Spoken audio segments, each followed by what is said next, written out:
안녕하십니까. 소수서원 국악원입니다. 자, 오늘 우리가 같이 배워볼 작품은 백석 시인의 여승이라고 하는 아주 유명한 작품이죠. 이 여승이라고 하는 현대시 작품 하나를 같이 공부해 보도록 하겠습니다.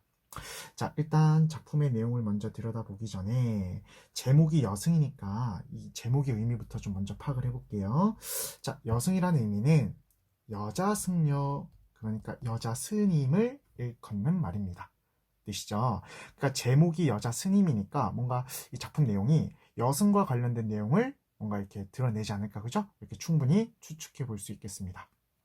그러면 같이 한번 내용을 살펴보도록 할게요. 자, 첫 행 보시면 여승은 합장하고 절을 했다. 이렇게 시작을 하네요. 그죠? 자, 작품 제목이기도 한 여승이 벌써 등장을 하고 있습니다. 이때 여승은 시적 화자가 바라보고 있는 대상, 관찰하고 있는 대상인 시적 대상이 되겠습니다. 이해되시죠? 시적 화자가 여기 등장하고 있는 이 여승을 계속 관찰하면서 어떤 감정을 느낄 겁니다. 이해되시죠? 이 시적 대상인 여승이 뭐 당연히 여자 스님이니까 합장을 하고 절을 했나 봐요. 충분히 납득할 수 있습니다. 그죠?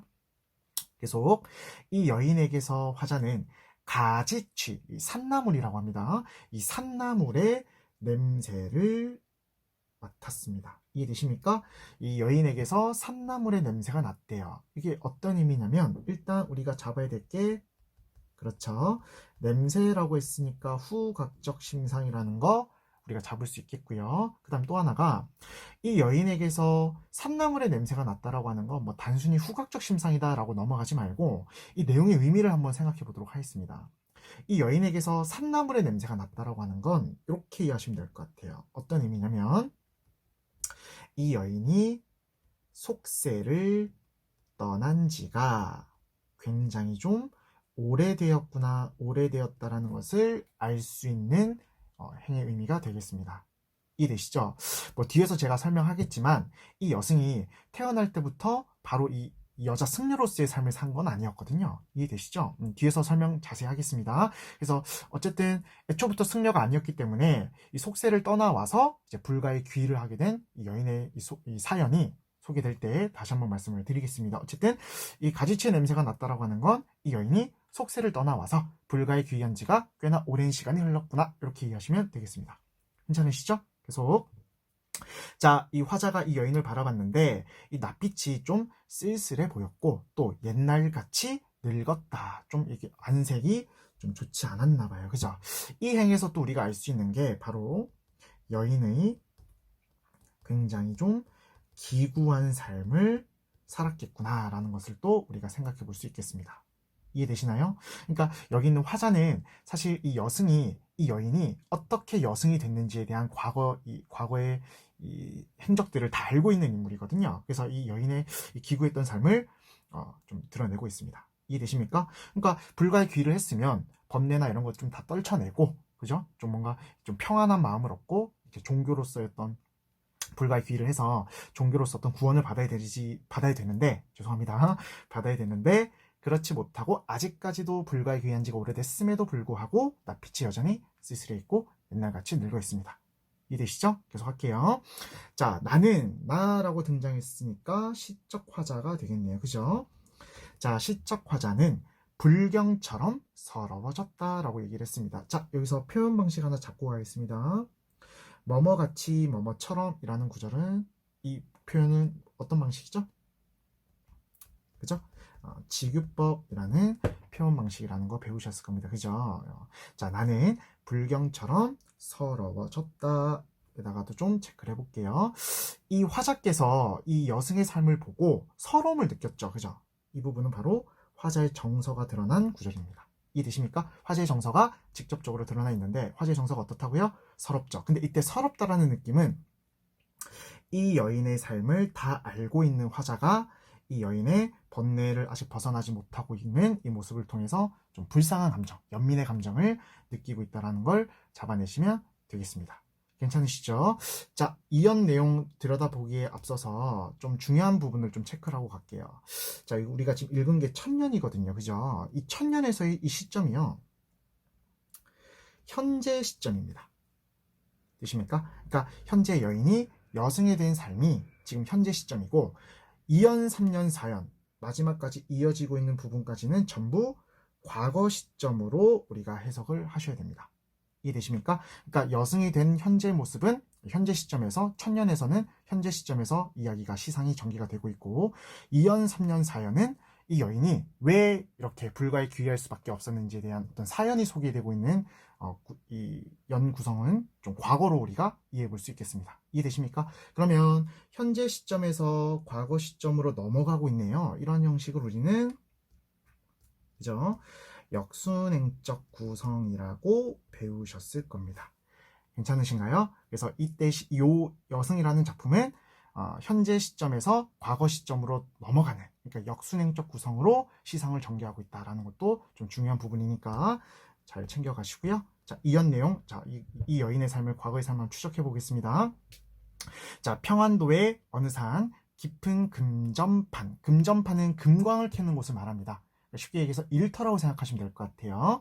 자, 그 금전판에 나는 시적 화자죠. 파리한 여인에게서 이때 파리하다의 의미는 좀 야윈 이런 뜻으로 해석하시면 되겠습니다. 이 여인의 모습이 좀 야위였나 봐요. 이해되시죠? 또 기구한 삶을 살았다는 것을 또 알 수 있겠죠. 그리고 파리한 여인은 누굴까요? 문맥을 끌고 오면 그죠? 현재 여승이 됐던 모습이 바로 이 과거에는 옥수수를 팔았던 아주 야위였던 여인의 모습이었다라는 것을 알 수 있습니다. 괜찮으시죠? 계속. 자, 이 여인은 나어린 딸아이, 나어리다라는 말이 나이가 어린 이렇게 해석하시면 되겠습니다. 되십니까?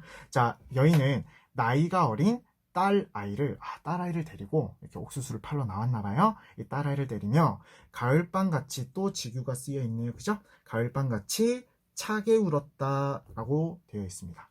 되십니까? 얘들아, 차다라는 감정은 차갑다라는 심상은 그죠? 촉각적 심상이잖아요. 또 하나 이 여인의 울음소리라고 하는 건 청각적 심상입니다. 그죠? 근데 그냥 운 것이 아니라 그 울음소리가 가을밤처럼 좀 차가운 울음소리로 인식을 하고 있습니다. 두 가지의 감각, 촉각, 청각 두 가지의 감각이 나왔고 하나의 감각을 다른 감각으로 전이시켜서 두 가지의 감정을 서로 심상을 공유하고 있는 심상을 문학 개념으로 공감각적 심상이라고 합니다. 이해되십니까? 그래서 공감각적 심상이 쓰였구나 라는 것도 우리가 잡고 가시면 좋을 것 같아요. 그 다음 3년.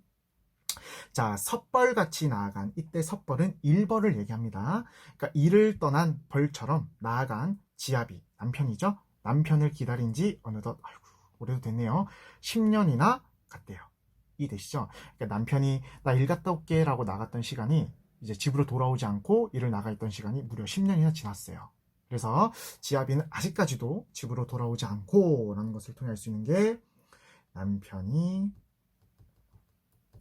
행방불명이 됐다라는 모습을 알 수 있고, 그죠? 행방불명이 됐고, 그 다음 어린 딸은 도라지꽃이 좋아서 돌무덤으로 갔대. 얘들아, 돌무덤으로 갔다라는 표현이 일단 무덤이라는 표현은 무슨 뜻이죠? 그래서 이 딸아이가 죽었나 봐요. 그죠? 이 딸아이의 죽음으로 이해할 수 있겠네요. 근데 이 딸아이가 뭐 정확하게 어떤 사인으로 죽었습니다 이렇게 뭐 제시를 하지 않고 그냥 이 딸아이가 이 꽃을 좋아했나 봐요. 특히 도라지꽃이, 그죠? 이 도라지꽃이 좋아서 돌무덤으로 갔다. 이 딸아이의 죽음을 굉장히 좀 아름답게, 그죠? 좀 예쁘게 그려내고 있습니다. 딸아이의 죽음을 미화해서 표현하고 있음을 드러내고 있습니다. 이해되시죠? 그러니까 한번 보세요. 이 여인이 얼마나 기구한 삶을 살았냐면 이 남편은 또 이렇게 일을 하러 나간다고 했지만 결국 돌아오지 않고 남편은 행방불명됐죠. 또 하나 키우던 딸아이는 또 죽어버렸죠. 참 여인으로서 얼마나 기구한 삶을 살았는지, 그죠? 우리가 한번 생각해 볼 수 있겠습니다. 자, 마지막 년 가겠습니다. 자, 산꿩도 설게, 구슬프게, 서럽게 울은 슬픈 날이 있었다.